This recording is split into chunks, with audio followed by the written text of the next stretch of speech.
केशकाल घाटी, नाम सुनते ही एक शांत, हरियाली से ओटी रास्तों की कल्पना मन में उभर आती है, जहां पहाड़ों की बाहों में सूरज की किरणें झांकती है और हवा में मिट्टी और पत्तों की सौंधी महक घुली हो।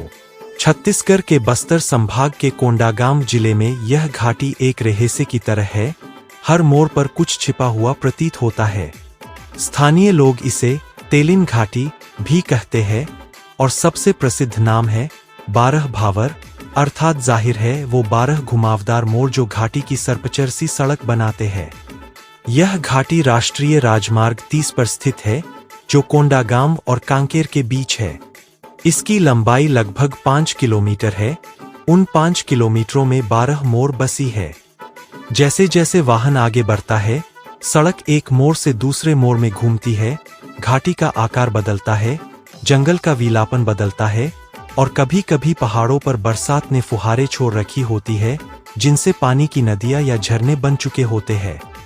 घाटी का निर्माण और सड़क बनाने का काम लगभग 1879 के आसपास शुरू हुआ था और करीब 1890 में पूर्ण हुआ। उस समय यहाँ न तो गांव थे, न आबादी, जंगल और पहाड़ों के बीच कोई रास्ता भी नहीं। बाहरी दुनिया से बस्तर को जोड़ने के लिए यह एक साहसिक प्रयास था। पहाड़ तोड़कर, जंगल काटकर और खड़ी ढलानों पर यात्रियों और मालवाहकों के लिए मार्ग तैयार कर इसे जीवनदायिनी बनाने का काम हुआ। यह सड़क सिर्फ यातायात का साधन ही नहीं बनी, बल्कि संस्कृति, व्यापार, मानवीय संपर्क, ये सब जोड़ने वाला धागा बन गई। यात्रियों की थकान मिटाने वाला, आश्रय देने वाला, कहीं मैत्रीपूर्ण आवाजों और कुएं की सर्द पानी की झलक देने वाला। जहां से यात्रा शुरू होती है, वहां पेड़ों की ऊंचाई धीरे धीरे बढ़ती है। समतल से ढलान, खुली हवाओं से अचानक तनी हुई घनी हरियाली, सबसे पहले जंगलों की छाया आती है, फिर मोड़ आते हैं जहां से नीचे की घाटी झांकती है। बारिश के मौसम में सड़क की मिट्टी भीग जाती है, पानी छोटे छोटे धाराओं में बदल जाता है, पत्थर गीले हो जाते हैं और हर मोड़ पर एक नया दृश्य प्रकट होता है।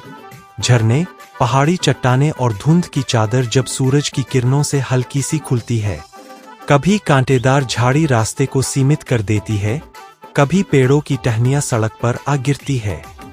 बरसात में कुछ पत्थर गिर जाते हैं रास्ते पर, यह यात्रियों के लिए खतरनाक भी हो सकता है, जरूर सावधानी लेनी पड़ती है।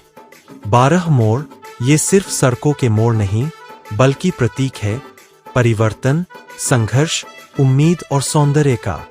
हर मोड़ पार करते ही एक नई चुनौती होती है। धुंध, बारिश, ढलान, कभी कभी जान ले लेने वाली खतरनाक गहरी खाई, लेकिन साथ ही एक नए दृश्य मन को खुश कर देता है। घाटी की गहराई, जंगलों की घाटी, दूर तलक फैले पर्वतीय क्षितिज और आकाश जल की छटा। यात्रा के प्रारंभ में मोड़ मिलते हैं धीरे धीरे, जैसे पहाड़ सिर्फ आधे तैयार हों, सर्प जैसा घुमावदार रास्ता, जहां एक ओर पहाड़ी की दीवार हो और दूसरी ओर गहरी खाई। बीच में एक पड़ाव, जहां सड़क रखी हुई है कि यात्री अपनी आंखें विश्राम पा सकें, एक झरने का गुंजन सुनाई दे, या पक्षियों की चहचहाहट हो, या ब्रूम ब्रूम करती गाड़ी की आवाज। यात्री जब घाटी से होते हुए गुजरते हैं, तो कई रुक जाते हैं। तेलिनसती मंदिर के सामने, जो घाटी के आरंभ में ही एक आस्था का केंद्र है। वहां रुककर कुछ लोग पूजा करते हैं, कुछ रास्ते की थकावट मिटाते हैं और कुछ बस उस सौंदर्य को आश्चर्यजनक भव से महसूस करते हैं।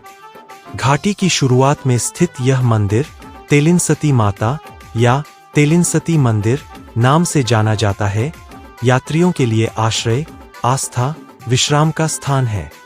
मंदिर की मूर्ति, देवी की पूजा अर्चना, श्रावण मास या त्योहारों के समय यहाँ विशेष धूम होती है।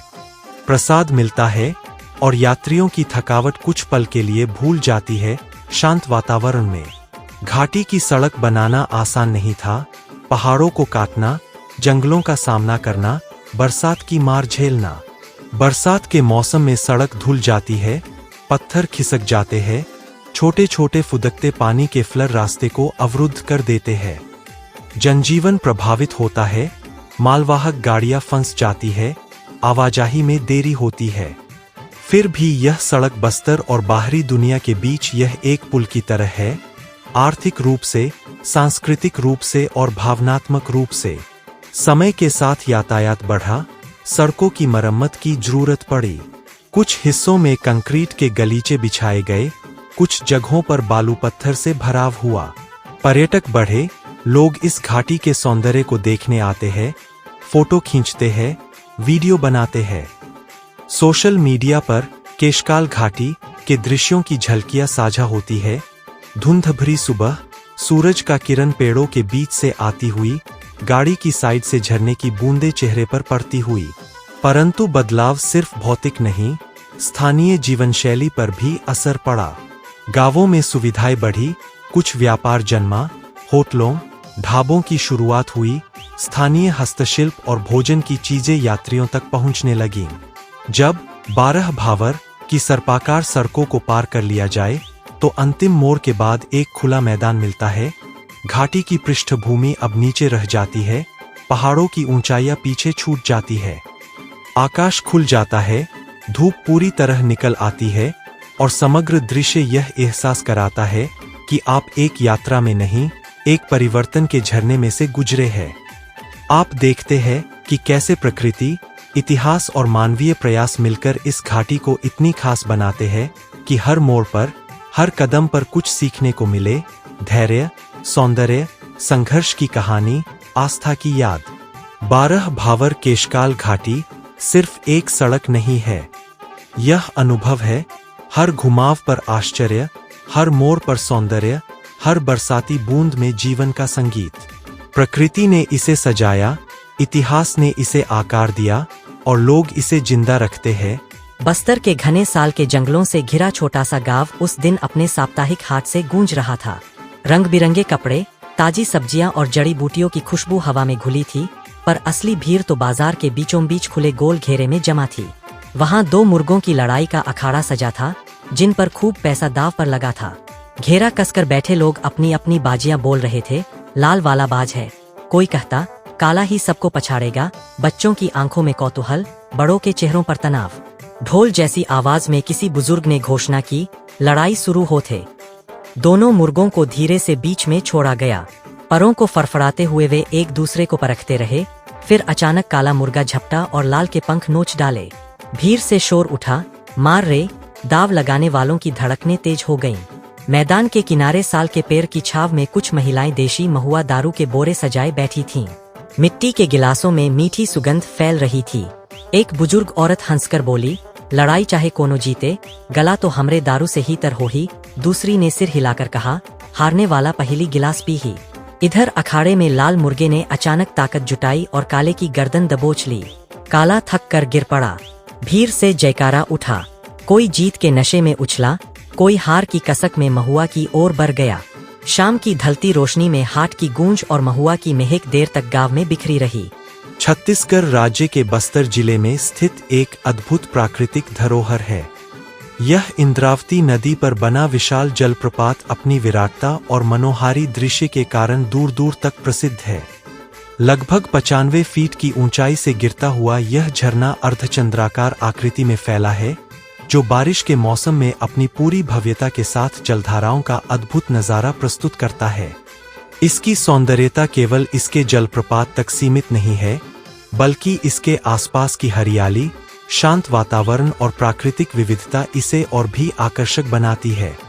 बरसात के समय जब इंद्रावती नदी प्रचंड वेग से बहती है, तब चित्रकोट झरना अपने सबसे भव्य स्वरूप में दिखाई देता है। झरने का गर्जन भरा स्वर दूर दूर तक सुनाई देता है, जो मानो प्रकृति के विराट सामर्थ्य का परिचय कराता है।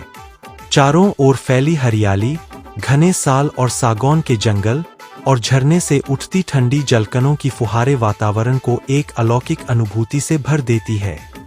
सुबह की सुनहरी किरणों के साथ जब झरने की धारा पर इंद्रधनुष उभरता है, तो यह दृश्य मानो किसी चित्रकार की उत्कृष्ट कृति प्रतीत होता है। यह नज़ारा पर्यटकों के लिए अविस्मरणीय अनुभव बन जाता है। झरने के चारों ओर की वादियां और जंगल जैव विविधता से भरपूर है। यहाँ की ताजी हवा और शुद्ध वातावरण शहर की भागदौड़ भरी जिंदगी से दूर एक अद्भुत सुकून प्रदान करते हैं। सर्दियों के मौसम में यहाँ का शांत वातावरण और भी आकर्षक हो जाता है जब नदी का जल निर्मल और स्वच्छ दिखाई देता है। झरने के पास से बहती ठंडी हवा और पानी की लगातार गिरती धाराओं से उठती हल्की धुंध हर आगंतुक को मंत्रमुग्ध कर देती है। चित्रकूट न केवल प्राकृतिक सुंदरता का प्रतीक है, बल्कि यहाँ की सांस्कृतिक और धार्मिक आस्था भी इसकी शोभा को बढ़ाती है। पास ही स्थित छोटे छोटे मंदिर, बस्तर की आदिवासी संस्कृति और स्थानीय लोगों की पारंपरिक जीवनशैली इस क्षेत्र को एक अद्वितीय पहचान प्रदान करती है। त्योहारों और मेलों के समय यहाँ का वातावरण और भी जीवंत हो उठता है। आदिवासी नृत्य, लोकगीत और पारंपरिक व्यंजन पर्यटकों को बस्तर की समृद्ध संस्कृति का सजीव परिचय कराते हैं। रात्रि के समय जब झरने पर चांदनी बिखरती है, तब उसका नजारा स्वर्गिक लगता है। झरने से गिरती जलधाराओं पर चांदनी की सफेद चमक और आसपास की शांति मन को अद्भुत शीतलता प्रदान करती है। गर्मियों में भी यहाँ का वातावरण ठंडा और आनंददायक रहता है, जो इसे साल भर घूमने योग्य स्थल बनाता है।